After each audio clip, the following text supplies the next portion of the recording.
I've been playing Minecraft for quite a long time now, and because of that, there are a few oddities I would like to share with you now. Note that all of this was recorded on the bedrock version of Minecraft. I do not know if some of these oddities work on Java, but if you would like to test at home, be my guest.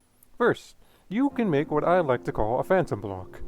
Now, it's pretty simple to make a phantom block. First, you need a block of your choice. For me, it would be white concrete, and second, an enchanting table. Now, it is quite simple. All you need to do is place a block, and then a few frames after placing said block, you enter the menu of the enchanting table. If you did it right, you should have made what I like to call a phantom block. Now, while yes, I do call it a phantom block, it still has the hitbox of a normal block. You can walk on it and still treat it as a wall. But if you left click it or left trigger it, then it will just disappear, as if it doesn't exist. Hence, why I like to call it a phantom block.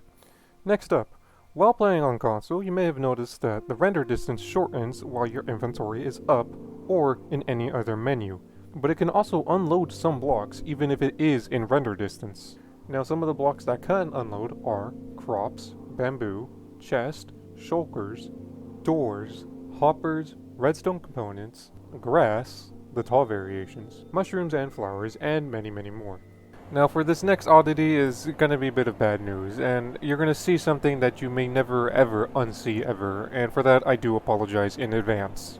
Now, the torch isn't really perfectly aligned to any block you place it on, whether on top or on the side. You can see this when you place this on the crafting table, as most parts of it is perfectly aligned down to the pixel. But when you place it on top of the crafting table, it isn't really a perfect match to the middle square. Yeah, it may be hard to notice, but you can still see it, as shown in this video. And it also goes for the side black bar thing, whatever you want to call on the table. It also isn't really perfectly aligned, as it slightly goes off towards the left. Like I said, this is something you're not going to be able to unsee, and I apologize for that. But moving on, and still on the topic of the torch's model isn't really a perfect match towards the hitbox, as the model is slightly taller than the hitbox, as shown here.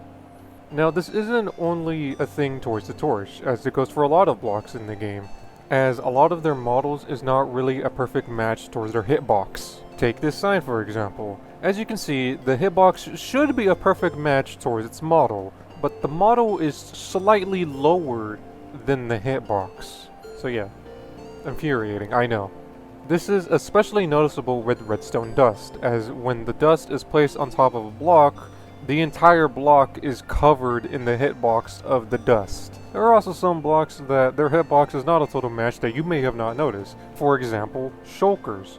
Now shulkers, their hitbox are just slightly smaller than a normal block. Just slightly, but they still have the same hitbox. I would also like to mention that the difference between the model and the hitbox is just literal pixels of a difference. And here's one last fun fact about shulkers. You can see the hitbox change in real time if you open it and close it.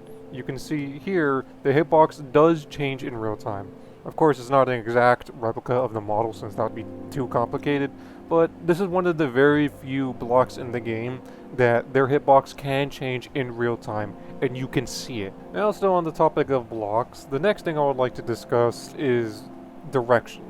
Now, there are some blocks in the game that they will permanently be facing north, no matter what direction you are facing when placing them, and no matter where you are in the world while placing them, they will always be facing north. Some of the blocks that I do know permanently facing north are buttons, crafting tables, smithing tables, choreography tables, and fletching tables. Now some of the builders out there may have noticed this before, as maybe they want to make a little workshop station, and on the wall they want to have the saw part of the crafting table shown, but they can't because they're facing south. I know I have discovered this before when making my builds, and it can be infuriating sometimes.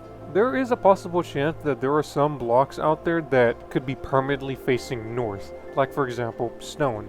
It's just that none of us has noticed because of how the texture is, and it just looks the same all around. I do not want to go test that theory because I'm too lazy to go skim over all the blocks in the game to see what blocks are and are not permanently facing north. Now I'm going to talk about the final block of the video, and that block being jungle leaves. Now you may have noticed that while jungle leaves are in your inventory, they have these small yellow spots. But when they are placed down, the small yellow spots are nowhere to be seen. Well, what if I were to tell you the small yellow spots are still there when you do place the block down? But they're green. Yup, green. If you look closely, the areas that should have yellow spots now have green spots. But what if I were to tell you again that you could still see the yellow spots when the block is placed down? Yes, not in the inventory, and yes, when they are yellow, not green. They will only appear under a special circumstance, one of which you have likely never thought of before. Now, said circumstance is when jungle leaves are placed in a snowy biome, and it snows. Now, some of you may know that an exclusive feature that Bedrock has is leaves changing when it snows in a snowy biome. This goes for all leaves, as all leaves can change color in a snowy biome, and jungle leaves are no exception. And would you have known, jungle leaves' yellow spots show up when it snows? Who would have thought? Now to end off this video with one final oddity. This is about villagers, the slaves of Minecraft. Now you see, villagers kind of just stare at you, like all the time. No matter what you're doing, whether in creative or survival, they will stare at you. With those cold, dead green eyes, they will stare you down. As if they expect something from you, as if they demand something of you. Maybe they are demanding something of you. Maybe they're demanding for you to trade with them. Maybe they're demanding mercy from you as you seal their fate away to a small box, using them as a slave, casting them to work 24/7 with no hopes, with no dreams, with no ability to even have a loving family. No. Maybe they demand something greater. Maybe they demand some humanity. Or who knows, maybe they're demanding Mojang to stop being lazy and actually put more time and effort to the game. But anyways, if you enjoyed the video, consider giving a like, and if you didn't, consider giving a dislike. Maybe subscribe too while you're in the process of liking/disliking. Feel free to leave a comment with your own oddities or how I made a massive error and spread misinformation. Either way, I hope you have a great rest of your day.